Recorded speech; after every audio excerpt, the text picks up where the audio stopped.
নমস্কাৰ আপোনালোক সকলোকে পুনৰবাৰ স্বাগতম জনাইছোঁ মই মুজিব বন্ধুসকল পলকতে চামক আজি সন্ধিয়াৰ 7টা গুৰুত্বপূৰ্ণ খবৰ প্ৰথমটো খবৰ ভয়ংকৰ হেলিকপ্টাৰ দুৰ্ঘটনাত ইৰাণৰ ৰাষ্ট্ৰপতিৰ মৃত্যু হেলিকপ্টাৰ দুৰ্ঘটনাত ইৰাণৰ ৰাষ্ট্ৰপতি ইব্ৰাহিম ৰাইচি সহ 9জন লোকৰ পৰুণ মৃত্যু বিফল হল হাজাৰ হাজাৰ লোকৰ দোৱা প্ৰাৰ্থনা অৱশেষত আহিল হে বেয়া খবৰটো ভয়ংকৰ হেলিকপ্টাৰ দুৰ্ঘটনাত প্ৰাণ হেৰুৱালে ইৰাণৰ ৰাষ্ট্ৰপতি ইব্ৰাহিম ৰাইচিয়ে ৰাইচিৰ হৈতে এই দুৰ্ঘটনাত ইৰাণৰ বৈদেশিক মন্ত্ৰী হুছেইন আমিৰ আব্দুল্লাহিয়ান সহ আন 8জন লোকে প্ৰাণ হেৰুৱায় ইৰাণ চৰকাৰৰ উচ্চপদস্থ বিষয়াসকলে ৰাষ্ট্ৰপতিগৰাকীৰ হৈতে হেলিকপ্টাৰেৰে সুদূৰ উত্তৰ অংশৰ পূব আজাৰবাইজান প্ৰদেশলৈ গৈ আছিল আৰু বেয়া বতৰৰ বাবে হঠাৎ হেলিকপ্টাৰখনৰ হৈতে যোগাযোগ বিচ্ছিন্ন হৈ যায় ইয়াৰ পিছতে সন্ধানহীন হৈ পৰে ৰাষ্ট্ৰপতি থকা হেলিকপ্টাৰখন ইয়াৰ পিছত যুদ্ধং দেখি তৎপৰতাৰে চলিছিল উদ্ধাৰ অভিযান আৰু অৱশেষত 17 ঘণ্টাৰ অন্তত দুৰ্ঘটনা সংঘটিত হোৱা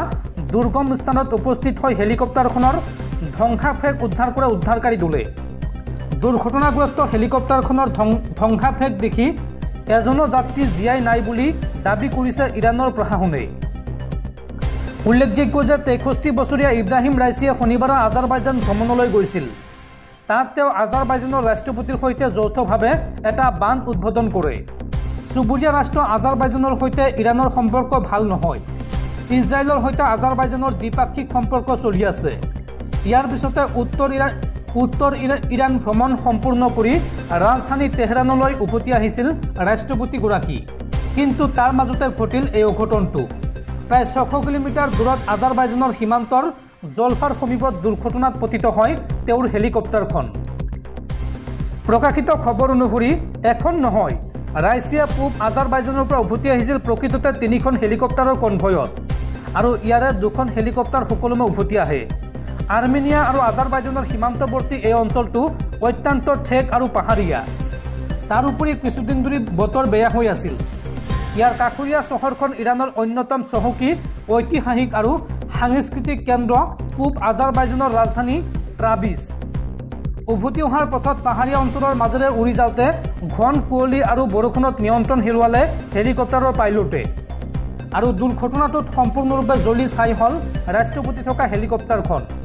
ইৰাণৰ সংবাদ মাধ্যমৰ মতে বেয়া বতৰৰ বাবে সংঘটিত হ'ল এই দুৰ্ভাগ্যজনক ঘটনাটো তেহৰান টাইমছৰ মতে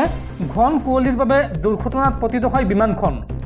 আৰু ৰাষ্ট্ৰপতিগৰাকীৰ মৃত্যুৰ পিছতেই এতিয়া শোকত ডুব গৈছে সমগ্ৰ ইৰাণৰ লগতে সমগ্ৰ বিশ্ব পৰৱৰ্তী খবৰ দেশত লোকসভা নিৰ্বাচনৰ ভোটগ্ৰহণ চলি থকাৰ মাজতে ইভিএমক লৈ পুনৰ প্ৰশ্নৰ অৱতাৰণা হৈছে কিয়নো ইভিএমত এইবাৰ আশ্চৰ্যজনকভাৱে বৃদ্ধি হৈছে ভোটৰ হাৰ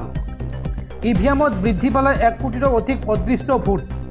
অসমৰ 14টা লোকসভা সমষ্টিত গড়ে ৭৩,০০০ অদৃশ্য ভোট সাব্যস্ত কৰা হৈছে নিৰ্বাচনী আয়োগৰ এই তথ্যক লৈ এতিয়া দেশজুৰি হাহাকাৰ এইবাৰ বৃদ্ধি পালে 1 কোটিৰো অধিক অদৃশ্য ভোট ইভিএমত আশ্চৰ্যজনকভাৱে বৃদ্ধি হৈছে ভোটৰ হাৰ অসমতে বৃদ্ধি পালে 10 লাখ ভোট 4টা পৰ্যায়ত সমগ্ৰ দেশত 1.7 কোটিৰ অধিক ভোট বৃদ্ধি পাইছে নিৰ্বাচনী আয়োগৰ তথ্যক লৈ এতিয়া দেশজুৰি ৰহস্যৰ সৃষ্টি হৈছে অন্ধ্ৰপ্ৰদেশত 17.2 লাখ ভোট বৃদ্ধিৰ বিপৰীতে অসমত 10.3 লাখ ভোট বৃদ্ধি পাইছে অসমসহ সমগ্ৰ দেশতে 19 এপ্ৰিলত আছিল প্ৰথম পৰ্যায়ৰ ভোটগ্ৰহণ আৰু ভোট হৈ যোৱাৰ 11 দিন পিছত ভোটদানৰ তথ্য প্ৰকাশ কৰিছে ভাৰতীয় নিৰ্বাচন আয়োগে ভোটদানৰ দিনা আৰু 11 দিন পিছত প্ৰকাশ কৰা হাৰৰ মাজত বৃহৎ পাৰ্থক্য দেখিবলৈ পোৱা গৈছে 11 দিন পিছত প্ৰকাশ কৰা চূড়ান্ত তালিকাত হঠাৎ বৃদ্ধি হৈছে 5.75% ভোট একেদৰে 30 এপ্ৰিলত 60.9% ভোটদানৰ তথ্য প্ৰকাশ কৰিছিল নিৰ্বাচন আয়োগে কিন্তু 4 দিন পিছত চূড়ান্ত তালিকাত বৃদ্ধি হৈছিল 66.7% ভোট 4টা পৰ্যায়ত 46 কোটি 9 লাখ ভোটদানৰ তথ্য প্ৰকাশ কৰিছিল নিৰ্বাচন আয়োগে কিন্তু চূড়ান্ত তালিকাত 45 কোটি 16 লাখ ভোটাৰে ভোট দিয়া বুলি ৰাজহুৱা কৰিছে তথ্য য'ত পূৰ্বৰ তুলনাত ইভিএমত 1 কোটি 7 লাখৰো অধিক ভোট সাব্যস্ত হোৱা দেখুৱাইছে ৰাষ্ট্ৰীয় সংবাদ প্ৰতিষ্ঠান ৰাষ্ট্ৰীয় সংবাদ প্ৰতিষ্ঠান টাইমছ অফ ইণ্ডিয়াই উন্মোচন কৰিছে এই তথ্য। লক্ষণীয়ভাৱে অসমৰ 14টা লোকসভা সমষ্টিত গড়ে ৭৩,০০০ অদৃশ্য ভোটাৰে সাব্যস্ত কৰিছে ভোটাধিকাৰ। পৰৱৰ্তী খবৰ, বৰষুণৰ বাবে বাতিল হ'ল ৰাজস্থান ৰয়েলছ বনাম কলকাতা নাইট ৰাইডাৰ্ছৰ মাজত হ'বলগীয়া IPLৰ মেচ। বৰষুণৰ বাবে নিৰাশ মনেৰে উভতিব লগা হৈছিল হাজাৰ হাজাৰ দৰ্শক আৰু আগন্তুক দুদিনৰ ভিতৰত ঘূৰাই দিয়া হ'ব বৰ্ষা বিঘ্নিত হোৱা খেলৰ টিকটৰ দাম। বৰষুণৰ বাবে কালি নিৰাশ মনেৰে উভতিব লগা হৈছিল হাজাৰ হাজাৰ দৰ্শক। ধাৰাসাৰ বৰষুণৰ বাবে বাতিল হৈছিল কলকাতা নাইট ৰাইডাৰ্ছ বনাম ৰাজস্থান ৰয়েলছৰ খেল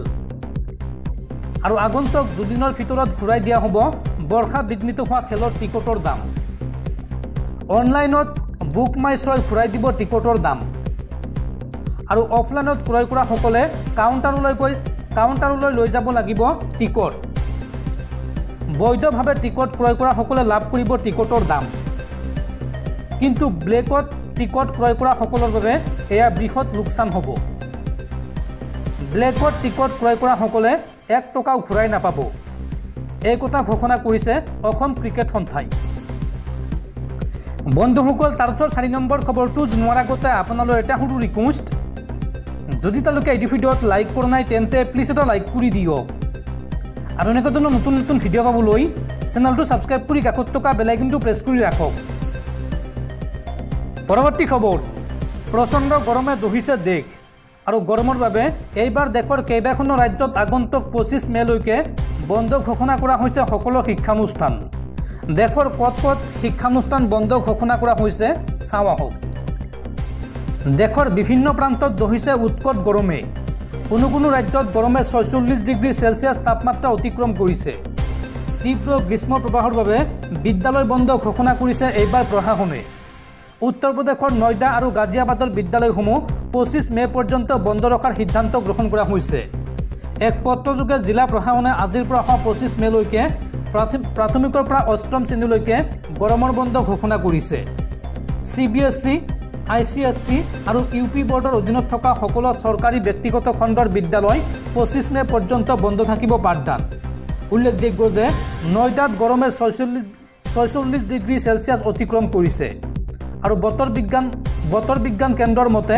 অনাগত দিনত অধিক বৃদ্ধি পাব তাপমাত্ৰা। পৰৱৰ্তী খবৰ, ভয়ংকৰ হেলিকপ্টাৰ দুৰ্ঘটনাত মৃত্যু ইৰাণৰ ৰাষ্ট্ৰপতি ইব্ৰাহিম ৰাইছিৰ আৰু ইৰাণৰ ৰাষ্ট্ৰপতি ইব্ৰাহিম ৰাইছিৰ মৃত্যুত গভীৰ শোক প্ৰকাশ কৰিছে ভাৰতৰ প্ৰধানমন্ত্ৰী নৰেন্দ্ৰ মোদীয়ে। পৰৱৰ্তী খবৰ, ৰাজ্যৰ ক্ৰীড়াপ্ৰেমীলৈ ভাল খবৰ, গুৱাহাটীত নিৰ্মাণ হৈ আছে আৰু এখন আন্তঃৰাষ্ট্ৰীয় ক্ৰিকেট ষ্টেডিয়াম। উত্তৰ গুৱাহাটীৰ আমিনগাঁৱত নিৰ্মাণ কাৰ্য চলি আছে নতুন ষ্টেডিয়ামৰ। আগন্তুক 18 মাহৰ ভিতৰত নিৰ্মাণ কাৰ্য সম্পূৰ্ণ হ'ব আন্তঃৰাষ্ট্ৰীয় ষ্টেডিয়ামখনৰ। এই সন্দৰ্ভত BCCIৰ সচিব দেৱজিৎ লন শইকীয়াই সামাজিক মাধ্যমত সদৰি কৰিলে এই কথা। পৰৱৰ্তী খবৰ, আজিৰে পৰা মানাহ ৰাষ্ট্ৰীয় উদ্যানত বন্ধ কৰা হ'ল হাতী চাফাৰী আৰু ৰাফটিং আৰু লগতে অহা 5 জুনৰ পৰা বন্ধ কৰা হ'ব জীপ চাফাৰীও। প্ৰতিকূল বতৰৰ বাবে এই সিদ্ধান্ত উদ্যান কৰ্তৃপক্ষৰ। উল্লেখযোগ্য যে প্ৰতি বছৰে 3 মাহৰ বাবে বন্ধ ৰখা হয় উদ্যানখনৰ প্ৰৱেশদ্বাৰ। পৰৱৰ্তী খবৰ, প্ৰচণ্ড গৰমৰ মাজতে ভাৰতীয় বতৰ বিজ্ঞান কেন্দ্ৰৰ আগজাননী। আগন্তুক কেইবাদিনলৈ অসমৰ লগতে সমগ্ৰ উত্তৰ পূৰ্বাঞ্চলত হ'ব মুখলধাৰ বৰষুণ। অসম তথা উত্তৰ পূৰ্বাঞ্চলত বতৰে ধৰিছে কালৰূপ। প্ৰতি ঘণ্টাত 30ৰ পৰা 40 কিলোমিটাৰ গতিত ধুমুহা হোৱাৰ সম্ভাৱনা প্ৰকাশ কৰিছে বতৰ বিজ্ঞান কেন্দ্ৰই। অসমৰ লগতে উত্তৰ পূবৰ বিভিন্ন ৰাজ্যত আগন্তুক কেইবাদিনলৈ ধাৰাসাৰ বৰষুণৰ সম্ভাৱনা আছে। উল্লেখযোগ্য যে আগন্তুক 5 দিনলৈ উত্তৰ পূবৰ কেইবাখনো জিলাত য়েল্লো এলাৰ্ট জাৰি কৰিছে বতৰ বিজ্ঞান কেন্দ্ৰই। আজি সমগ্ৰ উত্তৰ পূৰ্বাঞ্চলত য়েল্লো এলাৰ্ট জাৰি কৰাৰ লগতে আজি অসম আৰু মেঘালয়ত হ'ব পাৰে অতিপাত বৰষুণ। 20 মেত অসম, মেঘালয়, ত্ৰিপুৰা, মিজোৰাম, মণিপুৰ, নাগালেণ্ডত 30ৰ পৰা 40 কিলোমিটাৰ গতিত আহিব পাৰে প্ৰচণ্ড ধুমুহা বৰষুণ। 21 মেত সমগ্ৰ উত্তৰ পূবত য়েল্লো এলাৰ্ট জাৰি কৰা হৈছে। 22 মেত অসম, মেঘালয়, ত্ৰিপুৰা, মিজোৰাম, মণিপুৰ, নাগালেণ্ডত য়েল্লো এলাৰ্ট জাৰি কৰিছে বতৰ বিজ্ঞান কেন্দ্ৰই। আৰু লগতে 23 মে ত্ৰিপুৰা মিজোৰাম মণিপুৰ নাগালেণ্ডত য়েলো এলাৰ্ট জাৰি কৰিছে বতৰ বিজ্ঞান কেন্দ্ৰই আনহাতে 24 মেতো ত্ৰিপুৰা মিজোৰাম মণিপুৰ আৰু নাগালেণ্ডত প্ৰতি ঘণ্টাত 30 পৰা 40 কিলোমিটাৰ গতিত আহিব পাৰে প্ৰচণ্ড ধুমুহা